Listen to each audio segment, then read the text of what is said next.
La jurisprudence administrative la plus récente n'est guère encourageante à l'égard des maires qui ont souhaité mettre en œuvre sur le territoire de leur commune leur pouvoir de police. Deux maires, celui de Sceaux et celui de Saint-Ouen-sur-Seine, avaient respectivement interdit par des arrêtés municipaux, pour le premier,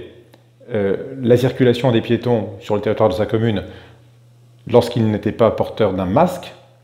et pour le second, la circulation de toute personne, sauf exception, entre 19h et 6h chaque jour sur le territoire de sa commune. L'un et l'autre de ces deux arrêtés ont été suspendus par le juge administratif en référé-liberté, et pour l'un des deux cas, Sceaux, l'appel de la commune a même été rejeté par le Conseil d'État, lequel, par une ordonnance du 17 avril 2020, a confirmé la position du premier juge, c'est-à-dire le tribunal administratif de Cergy-Pontoise.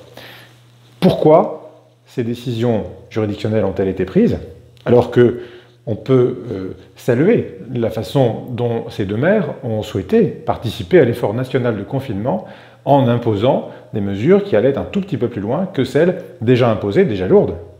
par le décret du 16 mars 2020 et par les différents arrêtés préfectoraux qui s'appliquent sur chacun de ces deux territoires.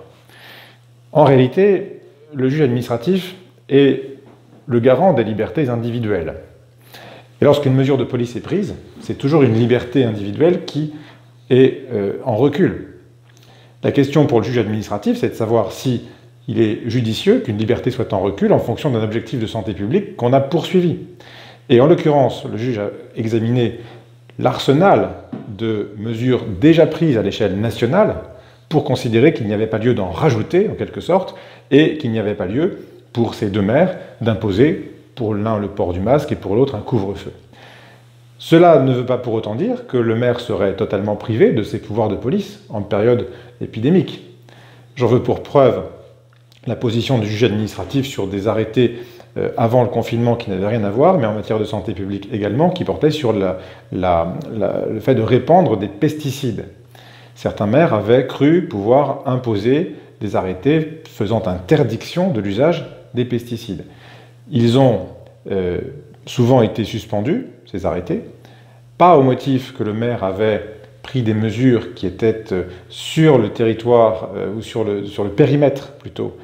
du pouvoir de police spécial du ministre, comme c'est le cas pour les arrêtés anti-confinement, pour les arrêtés de confinement, pardon. En revanche,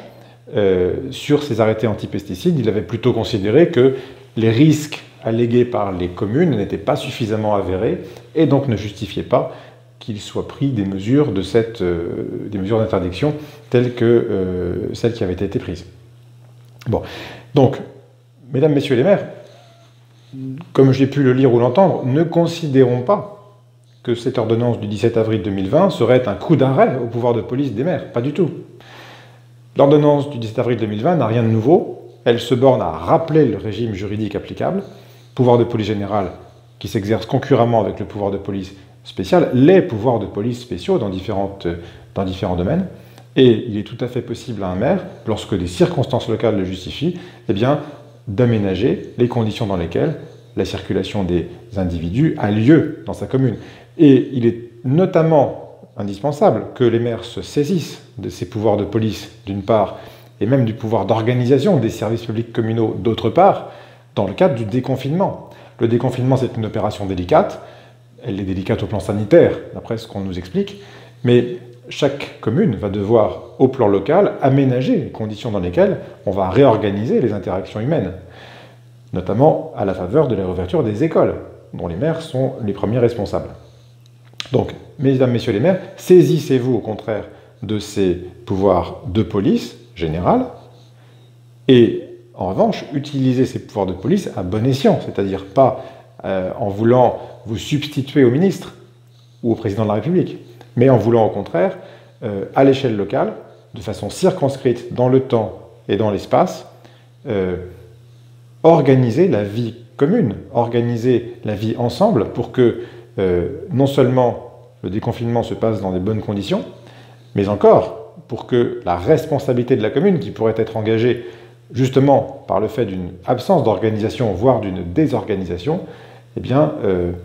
conduisent pour la commune dont vous êtes maire à des conséquences et à une responsabilité pécuniaire ultérieure.